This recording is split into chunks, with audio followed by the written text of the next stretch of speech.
No, no buzz. At Just Bees Book Club. No book today either. I listened to one as well over the course of a couple days. I listened to the audiobook recording of James by Percival Everett, read by Dominic Hoffman in a way I think is fantastic. That's all I really have to say about that. I mean, you know, he does a fantastic job of running through all of the really impressive amounts of code switching that is happening throughout this book, uh, to my ear at least. Uh, yeah. My qualifications for talking about Percival Everett's James, the retelling of the adventures of Huckleberry Finn from the perspective of the character Jim, the escaped slave who Huckleberry Finn rides down the Mississippi with on a raft, is that I'd have never in my life given a fuck about Huckleberry Finn. I don't think I've ever read it. I may have read like an abridged Tom Sawyer book at some point when I was like 4 or something. I don't give a fuck about Mark Twain. Uh, a friend who I had known, like I knew through a little bit of elementary school and then like most of high school, and we hung out for a number of years after that.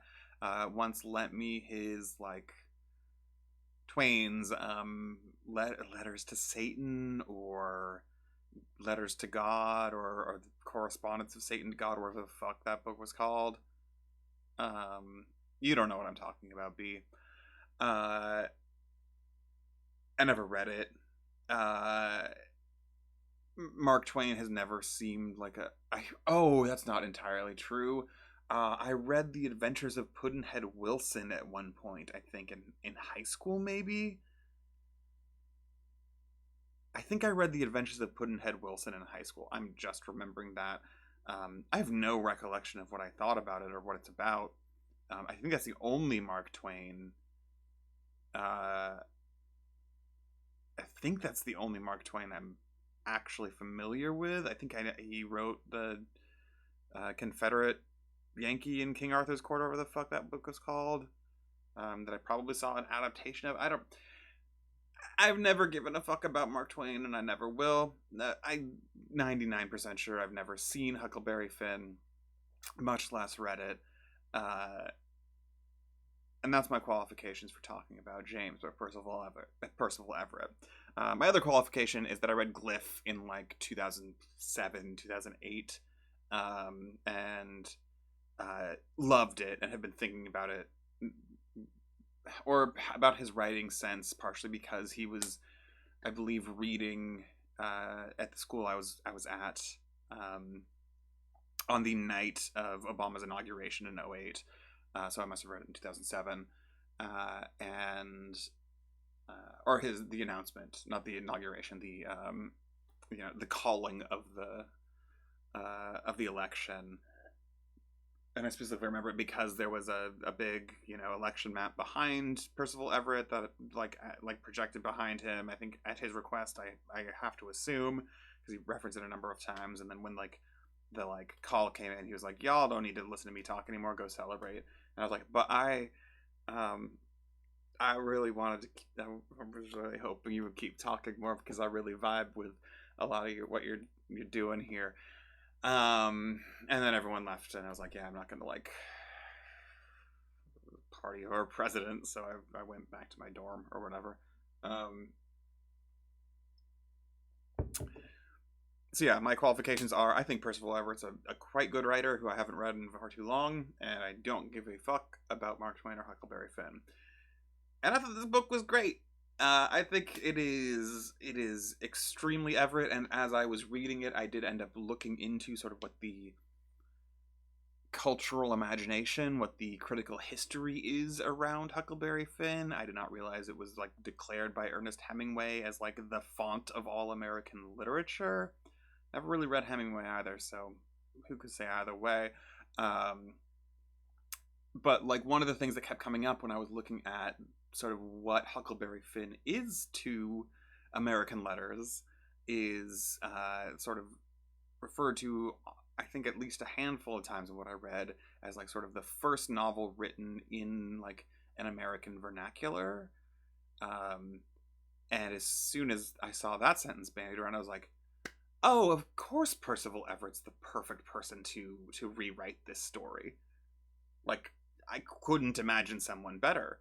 Um, and that's partially because I was like 2/3 of the book through the way through the 2/3 of the way through the book at that point, and I was like, "Damn, this is hitting so hard!" Like, the way Jim is like portrayed, the way slave life is portrayed, like the as I already have used the phrase, the phrase code switching, the way code switching is happening constantly and is understood conceptually by Jim, and both utilized and forgotten about sometimes, like blundered over.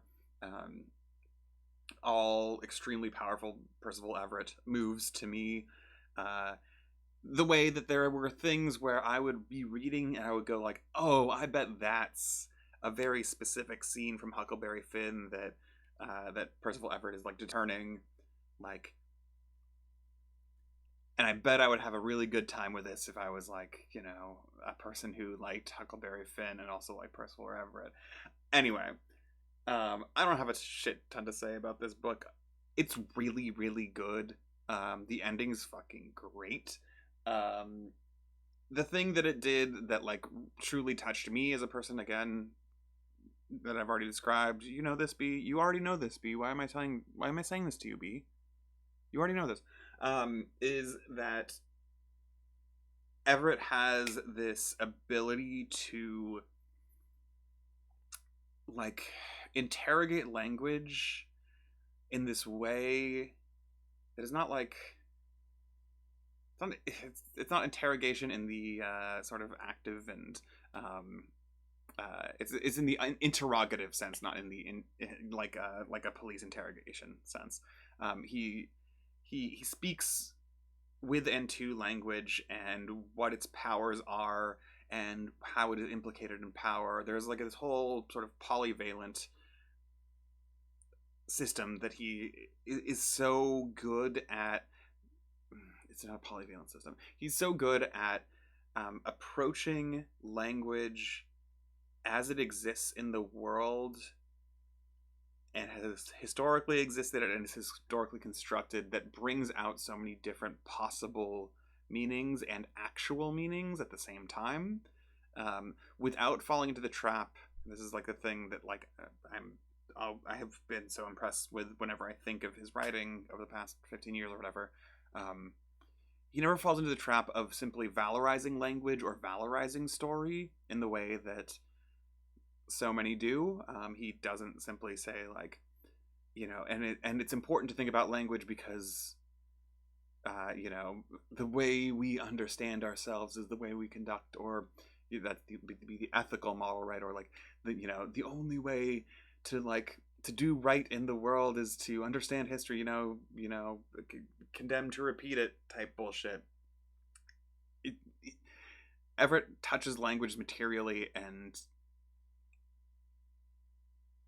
doing that doesn't just mean saying like, because people were in this situation, they talk like this. It is opening possibilities and language over and over and over again. And I just need to read more Percival Everett is like what I mainly took away from this.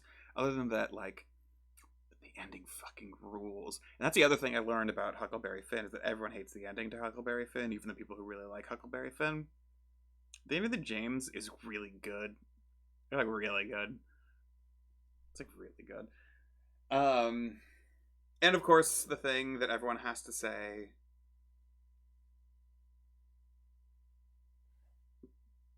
Everett's really funny. The book James has like some. It had a couple of like genuine laugh lines, despite being the story of the subaltern, like the literal slave from one of the like most well loved novels in American letters, who has never been given a voice before. there is a deep, I think like the moment that has stuck with me the most is a very early one when when Jim and another slave whose name I'm forgetting because my audio processing isn't the best. Um, they're talking about something, and one of them makes a joke, and they start laughing, and they realize as soon as they start laughing that off in the distance there's a white person, and Jim basically immediately goes like, "Well, fuck." Like the only thing you can do worse in like when a white person's around than like directly insult them is to be laughing with another slave, with another black man, right?